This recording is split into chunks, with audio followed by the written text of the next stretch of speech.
The content world is splitting in two. One side is infinite output, the other side is real presence. No hiding. AI can flood the market. It can't carry human stakes. We don't need more noise. We need trust. Volume gets reach. Value gets believers. We keep confusing attention with loyalty. That's the drift. The excuse is good enough. It feels efficient. It costs us credibility. That's the bill. When the noise floor rises, craftsmanship becomes premium. Real-time, unrehearsed conversation becomes scarce. That's the edge. The rule is simple. We don't chase impressions. We build a trust asset on purpose. So what are we choosing this morning? Volume or value? Keith's about to break it down. Morning begins here.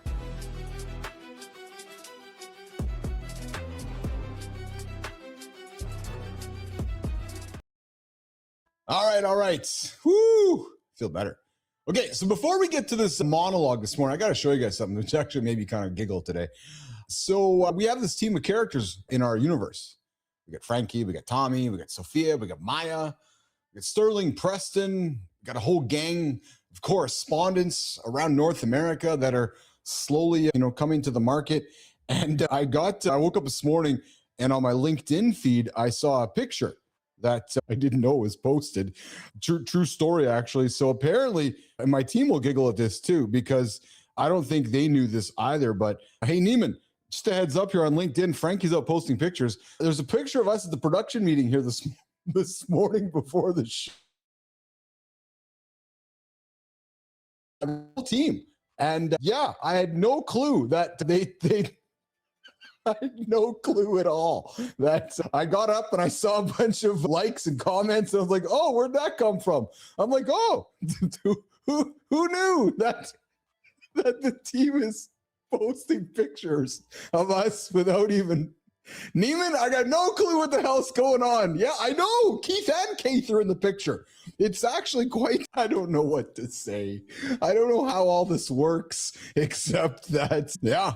So Neiman, big post and just, there's a, yeah, Kai, the team is having a meeting without the team knowing. That's exactly it. It's very much a meta situation here. And apparently the team wrote that the first voice someone hears in the morning shapes how they think. Yes, this is true, Frankie. So anyways, I'm having some humor with this moment here. So if you guys don't know what the hell I'm talking about, go check out the LinkedIn feed.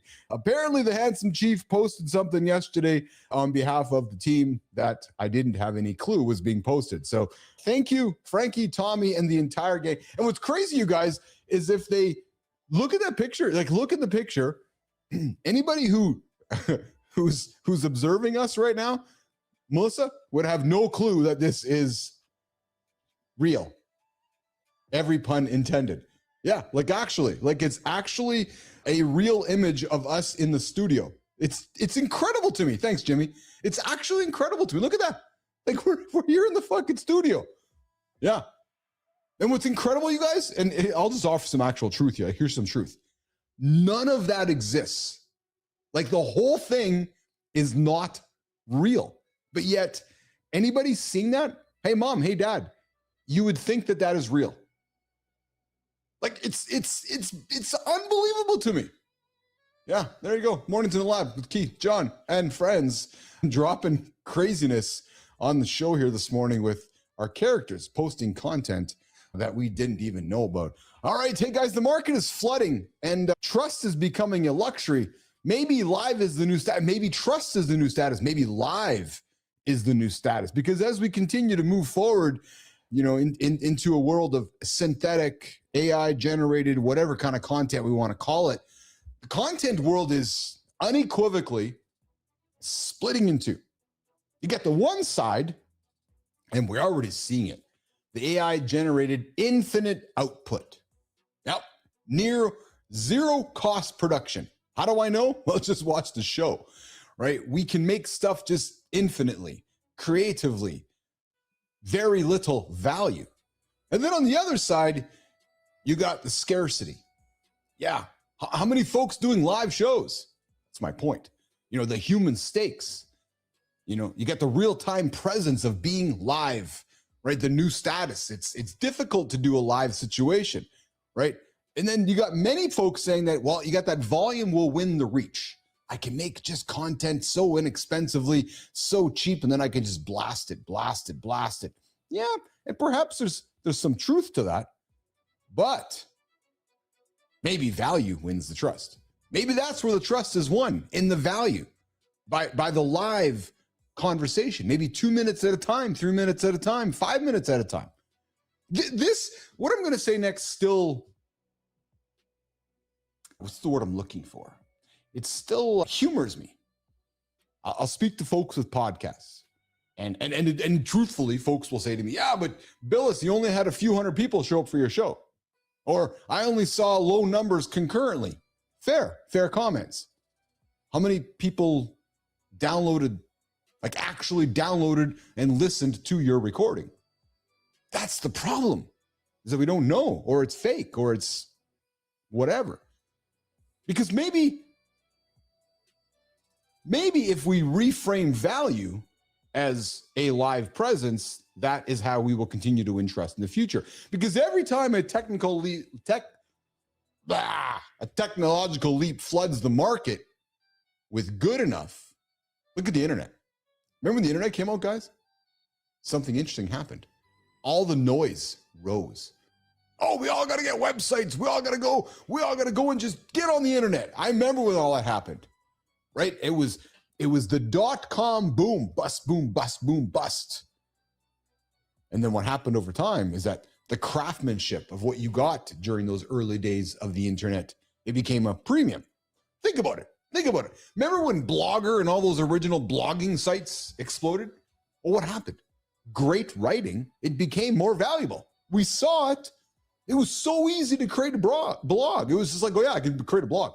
I was a blogger for a while. The Pit Road Post, a blog on NASCAR that I had. And you think about it, when podcasting flooded the market, what became more valuable? The distinctive voices.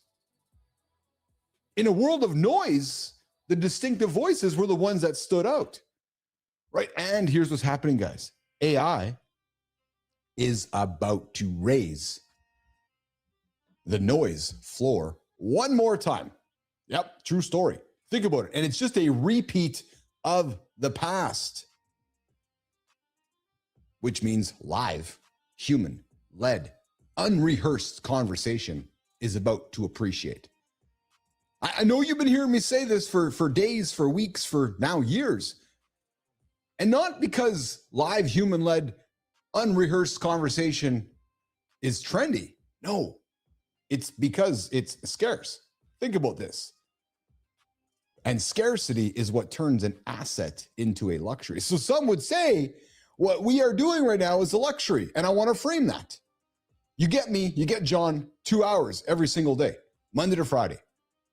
True story. Live.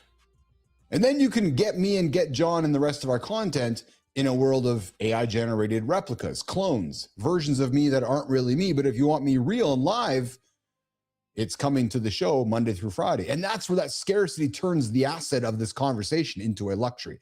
That's why some would say that perhaps prostitution is about to make a comeback. It's this idea of the human touch becoming a luxury. In a world of synthetic everything, live humans, live conversations, interactions, engagement turns into a luxury. And here's the thing for you guys all to consider. The brands that are building live shows right now, well, you guys, and they're not just chasing a format.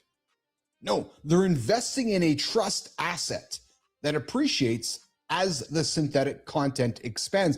And this is where I will constantly preach and drive this conversation home. And slowly but surely, I got people knocking on the door going, yeah, I see it. I get it. And this is not a threat moment, you guys. This is not a threatening, oh, yeah, if you don't do live conversations, you're just going to be lost in all the synthetic stuff. No, actually. No, it's the opposite of that. I want to invite you to think about it this way. This is a symmetric opportunity moment. That's what it is. It's a once in a lifetime opportunity to be ahead of everybody else or to be lumped in with everybody else. Let's reverse that. Once in a lifetime opportunity to step outside of the crowd. Or you can continue in the crowd, making the same kind of content as everybody else. And as the barrier to production, as the barrier to creation lowers, you have to ask yourself a simple question. And the question is actually more simple than you think. And to those of you that overcomplicate, and sometimes it's the handsome chief doing that, here's the question. As you go through your day, as you go through your business, as you keep building your business, are you looking for more volume? Is it volume? What is it? Volume or is it value? And ask yourself this. Do you want to be the restaurant owner next to my restaurant where everybody's driving by, waving at your restaurant, waving, volumes of drivers by, waving and saying, hello, I see your restaurant. You got a nice sign. I heard your food is good. And they drive by, they drive by, they drive by in volumes. Or do you want to be the person with the restaurant that has the value, that's live, that's there, offering nonstop value to your customers, engaging, honest, unrehearsed, unscripted? Because one restaurant is going to get the impressions. One restaurant is going to get somebody driving by all the time, waving, saying, hey, nice restaurant. Hey, nice restaurant, as they drive by. And maybe that's the restaurant you want to own because it makes your ego feel good because you had all those people drive by, all those impressions, all those people saying, hey, they're honking. Or do you want to be that restaurant owner who gets the people to stop, who gets the people to listen, who gets the people to engage? Because one restaurant gets the impressions, the other restaurant, yours, it gets the believers.